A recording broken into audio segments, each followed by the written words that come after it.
En ce moment, je suis un peu en mode grotte. Je suis enfermée chez moi. J'ai trouvé un nouvel outil que j'explore, que je travaille. C'est tout à fait en rapport avec le Human Design, donc ça ne change pas trop de ce que je fais d'habitude, mais ça va plus loin. Je vous explique. Le Human Design, c'est un outil pour te dire « lâche-toi la grappe ». T'es comme ça, c'est comme ça. Accepte tes contours, accepte ta différence, ta singularité, ton unicité. Accepte ta personnalité, les éléments qui fait que tu es toi et pas quelqu'un d'autre.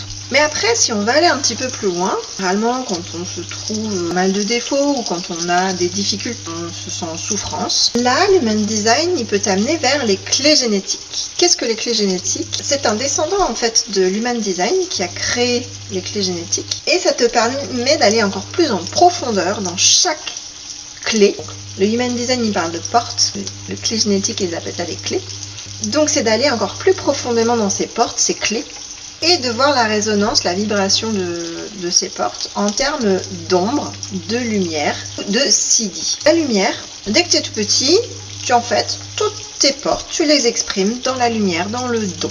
Et au fur et à mesure que tu grandis, l'éducation, la société va te challenger, te lancer des défis. Et en réaction à tout ça, eh bien, tu vas activer le mode ombre de ces mêmes portes. Donc toi qui étais dans le don, tu vas te retrouver la plupart du temps aussi un peu dans l'ombre de ces portes, de ces clés. Et donc pour arriver à être pleinement soi-même, il faut accepter ces zones d'ombre. Et si tu les acceptes, ces ombres peuvent réaccéder au don ou au cadeau de ces portes, de ces clés.